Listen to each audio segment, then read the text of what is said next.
Fique por dentro das principais discussões que impactam seus investimentos e das análises de nossos especialistas sobre as movimentações do mercado financeiro. Falando nisso, nosso encontro é toda manhã, logo após a abertura do mercado. Entre nos canais oficiais do Itaú Personalité e envie suas dúvidas sobre recomendação de investimentos.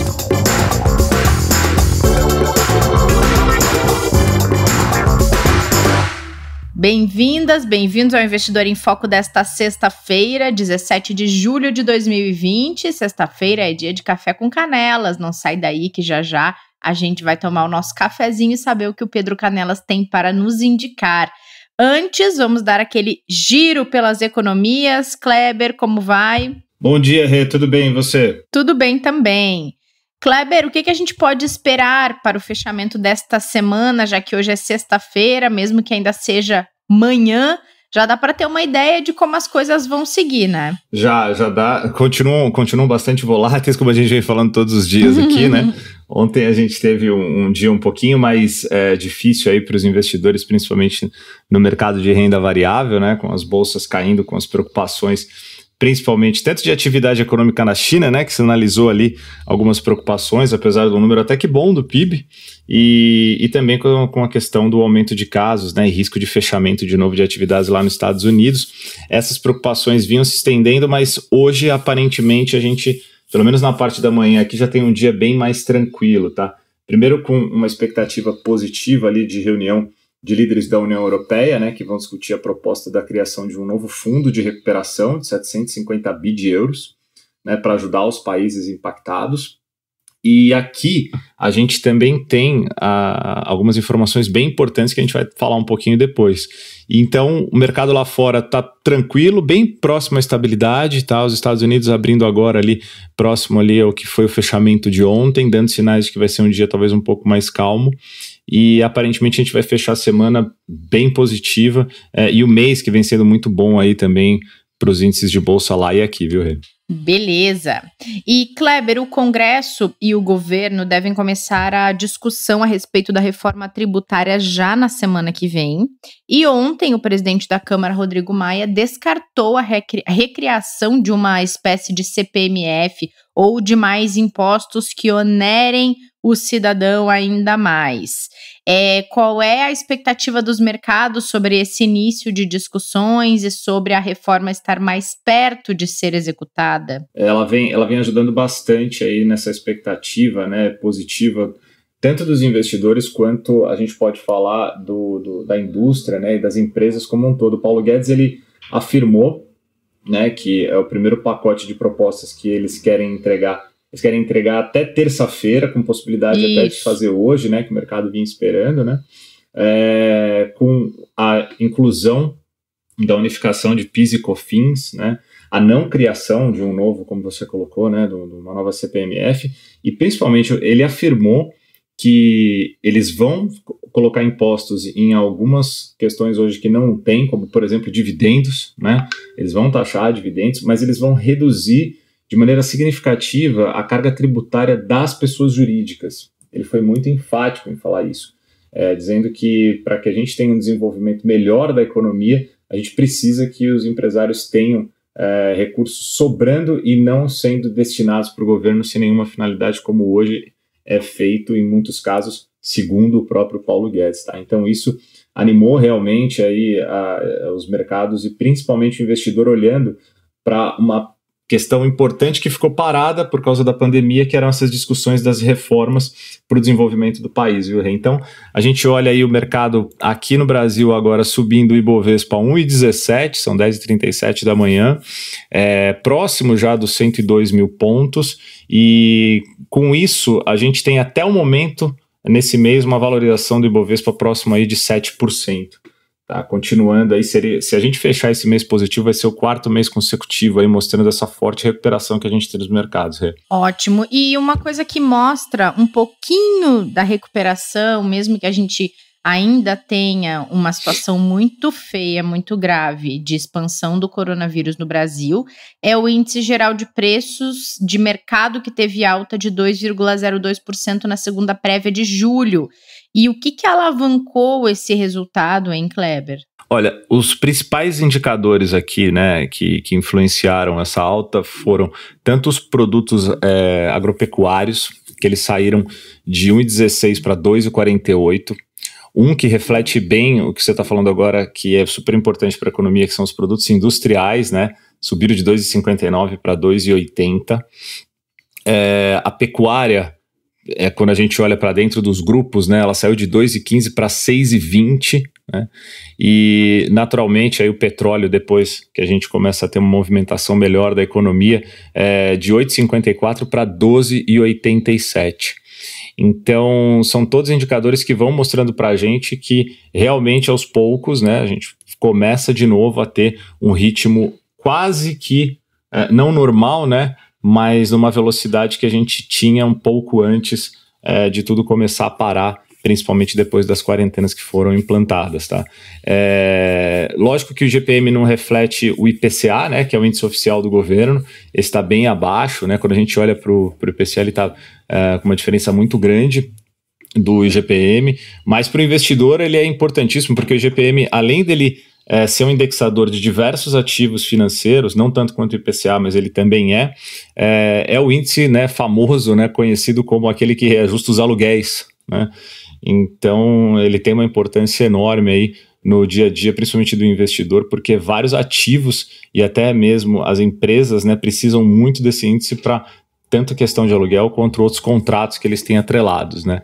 Mas é um sinal de recuperação também, Rê. Vamos torcer para que isso se reflita na economia real cada vez mais, né? Verdade.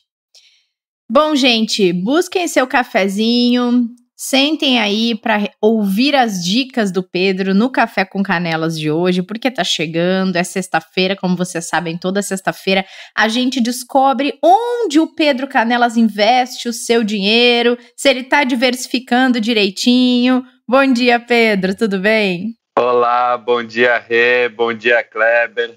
Muito bacana estar aqui de novo e hoje com um assunto diferente. Bom dia, Pedrão, seja bem-vindo. Bom dia, Clebão. Hoje a gente vai falar de um assunto diferente, Rê, sobre produtos quantitativos, fundos quantitativos. Sabe o que é? Não faço a menor ideia, tô aqui sentada com o meu café para descobrir. A gente traz mais uma novidade, Rê. A gente tem trazido não só algumas sugestões, mas também algumas sugestões diferentes para ir aumentando aqui o repertório de quem ouve a gente, que possa ir ampliando o leque de opções. Lembrando que quanto mais opções a gente tiver, quanto mais a gente diversifica a nossa carteira, mais resiliente fica o nosso portfólio, né? Mais adaptado a diferentes cenários o nosso portfólio vai estar, e isso tende a trazer um retorno mais sustentável para os nossos investidores. Então, eles sofrem menos naquelas altas e baixas do mercado. E aí, o fundo Quant é um produto que encaixa muito bem para isso. Assim, ele tem baixa correlação com os ativos que tem no mercado, né? E por que chama Quant, Rê? Porque eles são, na verdade, algoritmos matemáticos que fazem ali a gestão pelo gestor. Você já tinha ouvido falar alguma coisa próxima disso? Já tinha ouvido, inclusive o Cláudio deu uma entrevista outro dia na imprensa falando sobre o quanto os algoritmos estavam presentes nas decisões financeiras, nas análises financeiras. Acho que esse produto vai nessa linha, né, Pedro? Sem dúvida. O gestor, ele é um gestor profissional, assim como os gestores demais. Tem, claro, um skill matemático gigantesco, são gestores muito acadêmicos, geralmente, e eles refletem nos algoritmos, eles tentam traduzir para o algoritmo toda a literatura acadêmica de gestão mesmo. Então, o momento, tendência de mercado, o valor dos ativos, a arbitragem, né, que é a diferença dos preços, eles operam volatilidade. Então, tudo que ele faria como um ser humano, né, todos os bons negócios que ele procuraria ali por estar mal precificado no mercado, ele tenta traduzir isso para o algoritmo. E aí, esse algoritmo, qual que é a vantagem, né, de investir num algoritmo e não num gestor profissional diretamente? São três, basicamente. Primeiro, a que eu já comentei aqui, que é baixa correlação com outros ativos, porque como ele varre esse mercado com uma velocidade muito maior do que um gestor consegue falar, ele tem baixa correlação com o próprio gestor. Ele tem uma redução de viés bastante grande, né? É um algoritmo, então ele não cai nem no otimismo do mercado e nem se deixa levar por um pessimismo exacerbado ali do mercado. Então, em momentos de alta volatilidade, de mercados que estão com mais ruído, é a hora que esses fundos acabam performando melhor. E a terceira, eu já até passei um pouquinho por ela, que é essa capacidade do algoritmo, né? A gente não consegue, como ser humano, olhar todos os ativos em todos os mercados e avaliar a diferença de preço. A gente tem uma capacidade de avaliação limitada. O algoritmo, ele pode, por uma capacidade de processamento muito maior da máquina, ele consegue achar e diversificar as compras no lugar do gestor. Então, o próprio algoritmo vai lá e faz os investimentos pelo fundo. O gestor ele fica monitorando isso, né? Monitorando os níveis de risco que o algoritmo está tomando, mas quem faz a execução das ordens é a própria máquina, é o próprio algoritmo. Bacana, né? Muito, e é para isso que os robôs e os algoritmos têm que servir, né, Pedro? Para ampliar o alcance que às vezes os humanos não têm, e também essa questão de deixar de lado o viés comportamental é muito legal. Sem dúvida, Rê, sem dúvida. E é para isso exatamente esse ponto. O algoritmo tem que potencializar a nossa capacidade, né? O ser humano nunca, para essas tomadas de decisões, nunca vai ser substituído. E hoje a gente vai falar do fundo, é um fundo da Cadma. Ela é uma das 4 gestoras que são especificamente quantitativas. Então tem a Cadma no Brasil, a Giant Steps, a Murano e a Pandora. São as 4 assets que se auto-intitulam só quantitativas. A Canvas, que é uma outra gestora também importante aqui no Brasil, tem um produto quantitativo, o fundo dela lá, o Canvas Vector, é Quanti, mas ela não é especificamente só quantitativa, tá? E os fundadores aqui da Cadma, a Cadma foi fundada em 2007, foi fundada pelo Sérgio Blank e pelo Rodrigo Maranhão. São 2 caras super experientes aqui e super técnicos, super acadêmicos. Esse fundo, o fundo que a gente vai falar hoje, ele é da mesma idade, então ele também começou em 2007, tem um histórico muito grande para a gente avaliar a performance dele. E ele, para vocês terem uma ideia, assim, desde 2007, ele performou 141% do CDI. Então é uma belíssima série histórica aqui do fundo. Para os investidores terem uma noção de risco, o que eles estão comprando ao comprar esse fundo? 81% dos meses, então de cada 100 meses, 81 ficam no campo positivo, 19 no negativo. Então quem aqui é um ativo de risco, vai ter muitos meses negativos, mas a combinação desses meses é que vão trazer aqui esse retorno bacana no longo prazo. O nosso produto, a gente acabou de abrir, o nosso produto é super recente, tá? Ele vai chamar e chama na nossa plataforma lá do Itaú Personalité e do banco, Cadma Seleção, FIC Fim. Esse fundo ele busca uma volatilidade entre 4% e 8%, e ele compra exatamente aqui esse outro produto que eu comentei com vocês, que é o Cadma FIC Fim, da Cadma, que é o primeiro fundo aqui que a casa lançou logo na inauguração. Então, acho que é um produto que encaixa bem, traz menos correlação entre os ativos aqui dos investidores, ou seja, melhora essa robustez, essa estabilidade do portfólio aqui dos nossos investidores, para eles poderem ter um retorno mais sustentável ao longo do tempo e não ficar chacoalhando tanto quando se compra só um ativo, ou 2 ativos, 3 ativos. Acho que é um produto bem interessante e uma nova forma de investir, né, Rê? Ótimo, muito, Pedro. E a gente nunca tinha falado muito legal, Pedrão. A gente nunca tinha falado sobre isso aqui, né, Kleber? Não, a gente não tinha. Até no começo até me confundi aqui se a gente estava no quadro do professor ou do Canela, porque estamos tendo uma aula de quantitativo aqui, né? E é legal, Pedrão, porque só trazendo uma curiosidade aqui e olhando os números juntos com você, a gente pegar 2 janelas interessantes aqui, 2008, que foi um ano muito difícil, né? com a crise do subprime nos Estados Unidos, que até você já trouxe até dicas de livro e filme aqui contando a história. O fundo ficou com 190 do CDI na época, performando muito bem e passando pela crise como poucos conseguiram passar, né? E esse ano, por incrível que pareça, o fundo não teve nenhum mês negativo, né? O pior mês do ano, que foi o mês de março, ele praticamente ficou no 0 a 0. O que mostra também a capacidade que os algoritmos, né, e o modelo Quant tem de proteger as carteiras também, né? Que talvez seja uma preocupação do investidor, falar, poxa, mas será que o robô vai ter essa capacidade, né? Os algoritmos vão conseguir surfar numa onda negativa, protegendo os investimentos? Está aí a prova, com uma gestão realmente muito boa mesmo. Só reforçando o que você está falando, Kleber, esse ano o fundo está com 5,62 até junho, que dá 320% do CDI. Então você vê que ele ganhou realmente bastante dinheiro esse ano, o produto. E outro case que reforça isso que você está falando, lembra do Joesley Day? O fatídico dia... Maio de 17. Exatamente. Quem você não sabe lembra? quanto que esse fundo ganhou no dia? Enquanto todo mundo perdeu dinheiro naquele fatídico episódio que ninguém esperava, o fundo ganhou 7%, Kleber. Caramba, cara.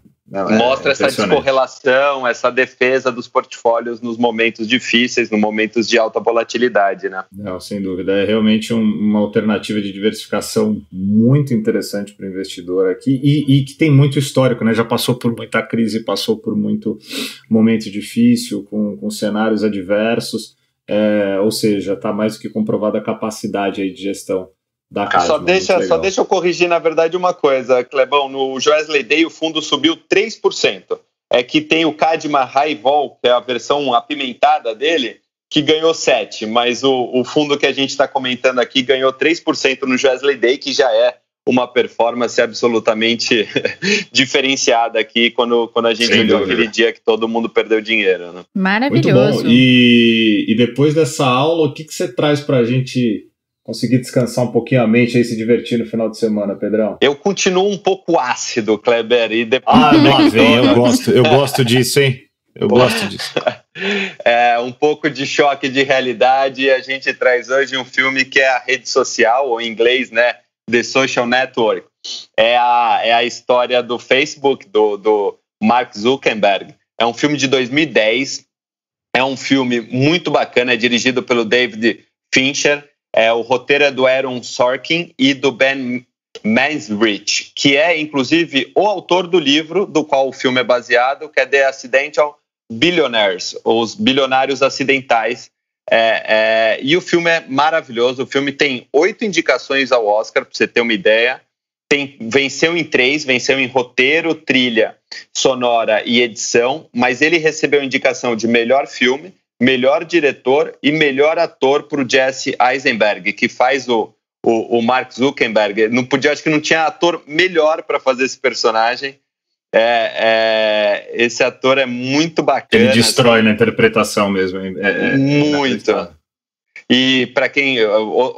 outros atores aqui que fazem parte do filme, o Justin Timberlake faz o papel do Sean Parker e o Andrew Garfield faz o Edward Severin. Então, mas o filme é muito legal, Kleber, mas mostra... O brasileiro, né? Lembrando, né? O Edward que é o brasileiro, né? Exatamente. Mostra que o Mark Zuckerberg não é de hoje que se envolve em confusão, resumindo, Kleber.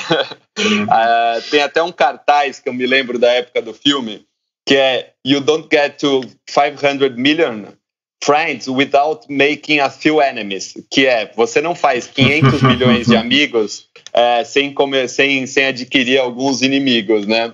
Que é porque ele é seguido por muita gente no Facebook e tal. Mas é muito interessante a história. Não, é espetacular. Que bacana, eu assisti também. E ela já traz ali... É uma história muito recente, né? Parece que tem tanto tempo, né? Eu acho que o filme se passa ali em meados de 2006, 2007, alguma coisa assim. Não quero falar com certeza aqui, porque eu não lembro agora a época, mas para a gente ver a revolução que a gente teve nos últimos 12 anos aí, em termos de mídia social, transmissão de dados, né? E o quanto os dados cada vez mais ganham valor, né, em todos os sentidos, mas principalmente também no mercado. Então, ali a gente vê muito no filme também, né? E acho que é legal porque você traz isso, Pedrão, porque tem muita questão de mercado financeiro passando ali por volta da história, né? Nas negociações financeiras de investidor que vai fazer o aporte inicial, né, para começar a operação, mostrando um pouco de como que era até o mercado de startup ali no início. Muito legal, cara. É muito legal a história e o filme, né? Aí a gente deixa para quem assistir interpretar melhor o que acha, né? E hoje é impossível você negar a relevância do Facebook, tanto para o mercado de mídia, de publicidade, né? Inclusive ele vem sofrendo bastante com grandes empresas fazendo um mês de alto, né? De fora de publicidade no Facebook. Ele vem perdendo alguns bilhões de dólares nesses últimos tempos. Justamente pela quantidade de publicidade política e que pode ser questionada que hoje tem no Facebook. Então, eleições, ele acaba interferindo muito do ponto de vista de adquirir novos eleitores, mudar vieses comportamentais, enfim, hoje o mundo gira em volta do Facebook, né? Não só deixou de ser no filme, ainda retrata muito a origem, né? Que é a parte social, dos amigos, de conectar.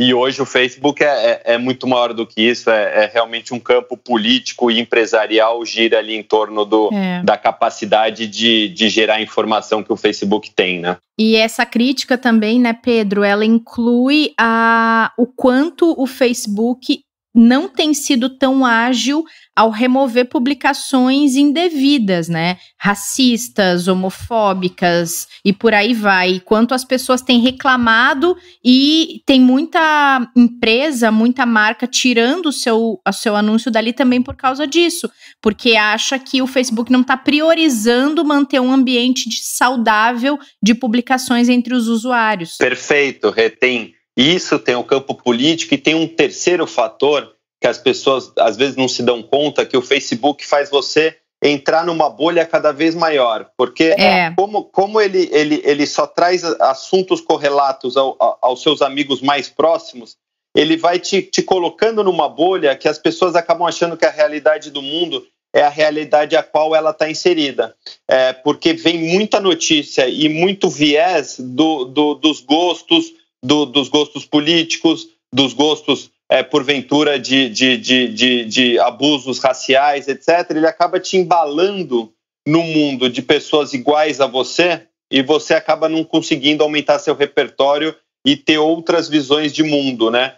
Isso é muito perigoso, porque as pessoas acabam achando que o mundo inteiro é refletido nos gostos, nos ideais da pessoa, e na verdade não, é o algoritmo do Facebook que te bombardeia com coisas muito próximas do que você acredita e faz você achar que aquilo é a realidade do mundo, quando na verdade é só a realidade da sua microsegmentação, né? Não faz refletir, né? Sim. Agora, posso ser o chato do mercado aqui? Claro. E aproveitar a dica do Pedrão, o chato no sentido de falar um pouquinho para o investidor que a gente fala todo dia aqui, né, de investimento de longo prazo. A gente teve a história do Warren Buffett, né, de pensar realmente em fazer um investimento numa empresa. Então, assim, goste ou não, concorde ou não, né, aí vai de cada um. A gente tem o Facebook, né, como um caso de sucesso, sem dúvida nenhuma. E o investidor que apostou nesse setor, né, acreditando nessa tomada, principalmente de crescimento das mídias sociais, há 5 anos, Pedrão, a ação do Facebook estava em aproximadamente $94. Tá? Hoje, ela está sendo negociada, por exemplo, nesse momento, a $239. Uau! Uhum. Então, quando a gente fala de cases, de oportunidade, de investimento de longo prazo, nesse período ela teve um boom durante aí 3 anos, depois ela sofreu um pouco com grandes volatilidades e com todos esses problemas que a gente sabe que tem, e a empresa que teve um aporte, quem for assistir o filme vai ver lá, o primeiro investidor anjo fez $500 mil, né, de investimento na empresa. Hoje ela é avaliada em aproximadamente $686 bi. Então, ela tá dentro do FANG, né, Kleber? O índice aquele das gigantes. A companhia é gigantesca. O Facebook, para quem não sabe, ela não é só dona do Facebook, como ela é dona também do WhatsApp e do Instagram. Instagram também. Praticamente toda informação que chega nas pessoas hoje em dia chega pelas plataformas do Facebook, né? E é daí que vem o poderio dela tão forte. O Kleber trouxe um ponto super positivo, assim. Hoje é a principal meio de comunicação do mundo, né? Apesar dos lados polêmicos que eu e Rê trouxemos aqui para as pessoas, do ponto de vista de business, é excelente seu prisma mesmo, Kleber. E aí entra a outra avaliação, que é a seguinte: com tudo isso que vocês apresentaram, que hoje é extremamente relevante, o Facebook perdeu uma série de anunciantes nos últimos meses, né? A gente até falou aqui, várias grandes empresas saíram, né, e deixaram de fazer anúncios lá, ou seja, a receita caiu bastante.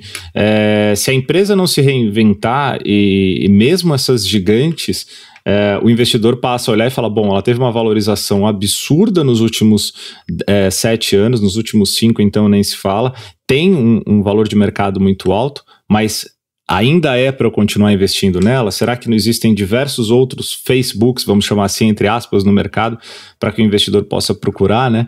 Mas pensando do ponto de vista de investimento, é um case muito legal para o investidor saber que alguns casos que às vezes eles são até, vamos dizer assim, desprezados um pouco pelo mercado porque são novos, é o grande pote de ouro, né? É aquilo que você sabe, que você não tem ainda tanta certeza de como ele vai performar, mas vale uma aposta, né, dentro do seu perfil de risco, olhando para o longo prazo, porque são cases espetaculares, como a Netflix, por exemplo, né, que é outro também que ninguém acreditava, e a gente já sabe o tamanho que ela tornou aí nos últimos 10 anos.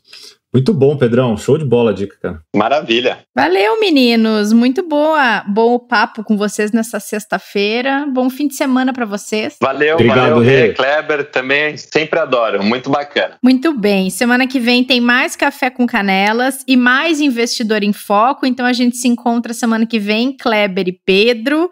Até lá para vocês que nos ouvem e não percam a live de hoje das 5 da tarde no Instagram e YouTube do Personalité, porque vai falar de investimentos internacionais. Protejam-se, cuidem-se. Até o próximo episódio. Fique por dentro das principais discussões que impactam seus investimentos e das análises de nossos especialistas sobre as movimentações do mercado financeiro. Falando nisso, nosso encontro é toda manhã, logo após a abertura do mercado. Entre nos canais oficiais do Itaú Personalité e envie suas dúvidas sobre recomendação de investimentos.